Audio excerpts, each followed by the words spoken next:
Assalamualaikum warahmatullahi wabarakatuh. Kali ini kami akan mempresentasikan tentang sejarah, fungsi, dan kedudukan bahasa Indonesia. Sebelum itu, izinkanlah kami untuk memperkenalkan diri terlebih dahulu.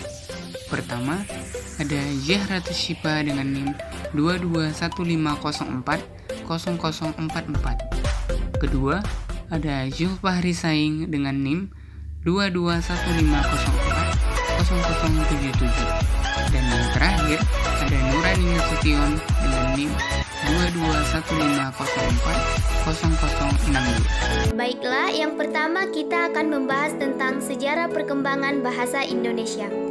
Bahasa Indonesia adalah bahasa resmi Negara Kesatuan Republik Indonesia dan bahasa Persatuan Bangsa Indonesia. Bahasa Indonesia merupakan sebuah variasi dari bahasa Melayu.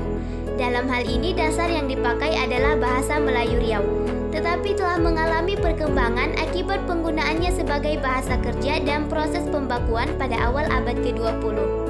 Sampai saat ini, bahasa Indonesia merupakan bahasa yang sebelum kemerdekaan, sebagian besar daerah Nusantara telah diperkaya oleh bahasa daerah dan bahasa asing. Selanjutnya, bahasa Melayu sudah dikenal sejak zaman Kerajaan Sriwijaya pada abad ke-7 Masehi. Bahasa Melayu dipakai sebagai bahasa kenegaraan. Hal itu dapat diketahui dari 4 prasasti berusia berdekatan yang ditemukan di Sumatera bagian selatan peninggalan kerajaan tersebut.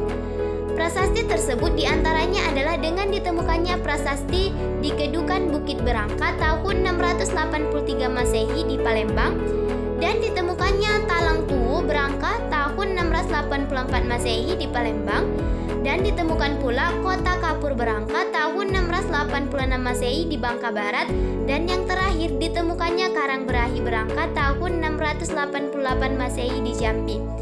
Prasasti itu tertuliskan huruf Pranagari berbahasa Melayu kuno. Pada saat itu, bahasa Melayu yang digunakan bercampur kata-kata bahasa Sanskerta.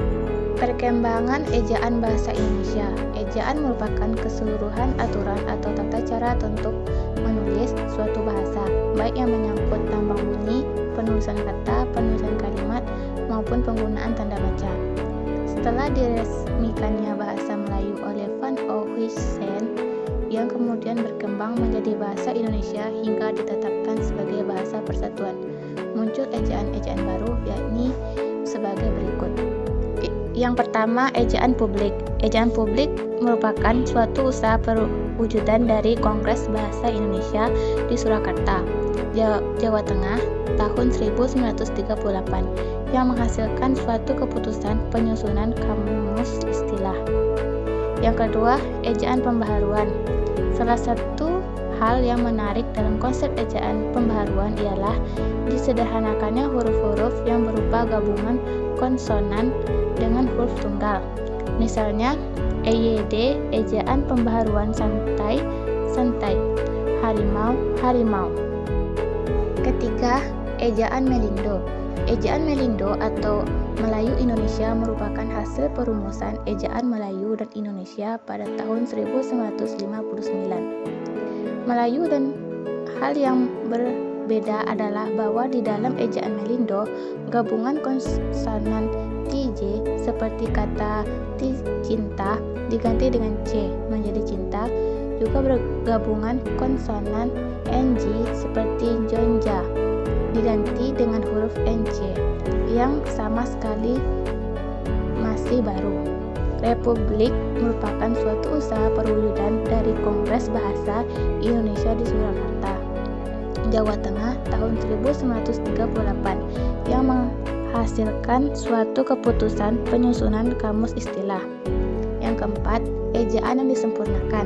Ejaan bahasa Indonesia yang disempurnakan ini merupakan penyederhanaan serta penyempurnaan ejaan Suwandi atau ejaan Republik yang dipakai sejak Maret 1947. Beberapa kebijakan baru yang ditetapkan di dalam EYD yakni seperti: pertama, perubahan huruf. Ejaan lama seperti di jika, EYD-nya jika. Itu jaka, EYD-nya cakap. Yang kedua, huruf F, V, dan Z yang merupakan unsur serapan dari bahasa asing. Diresmikan pemakaiannya misalnya khalifah, universitas, dan khazanah. Yang ketiga, huruf Q dan X yang lazim digunakan dalam bidang ilmu pengetahuan tetap digunakan. Misalnya kata furqan dan xenon. Yang keempat, penulisan sebagai awalan dibedakan dengan di yang merupakan kata depan. Sebagai awalan ditulis seringkali dengan unsur yang menyertainya. Sedangkan di sebagai kata depan ditulis terpisah dari kata yang menyertainya. Contohnya, awalan kata depan dicuci di kantor. Yang kelima, kata ulang ditulis penuh dengan mengulang unsur-unsurnya. Angka 2 tidak digunakan sebagai penanda pengulang. Misalnya, anak strip anak, bukan anak-anak. Bersalam strip bersalaman, bukan bersalam-salaman. Fungsi bahasa Indonesia.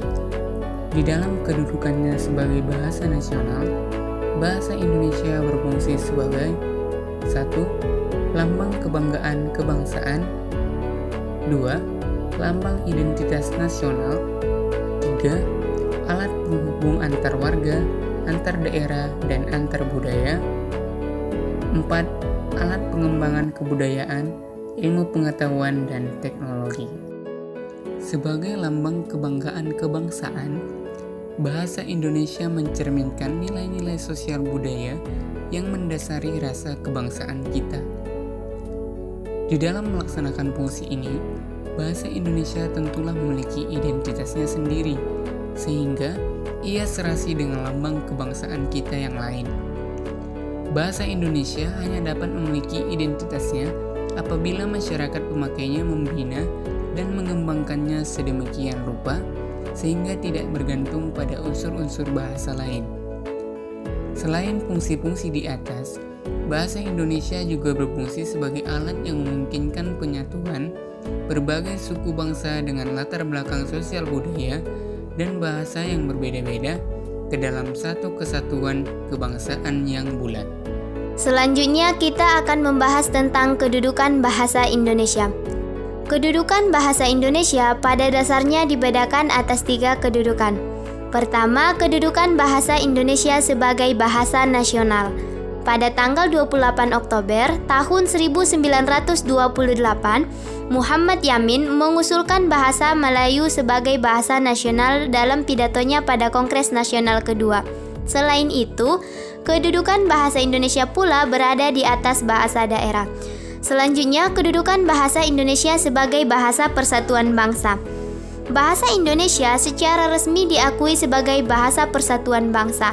Hal ini tersurat pada Ikrar Sumpah Pemuda tanggal 28 Oktober tahun 1928 yang berbunyi, menjunjung tinggi bahasa persatuan bahasa Indonesia.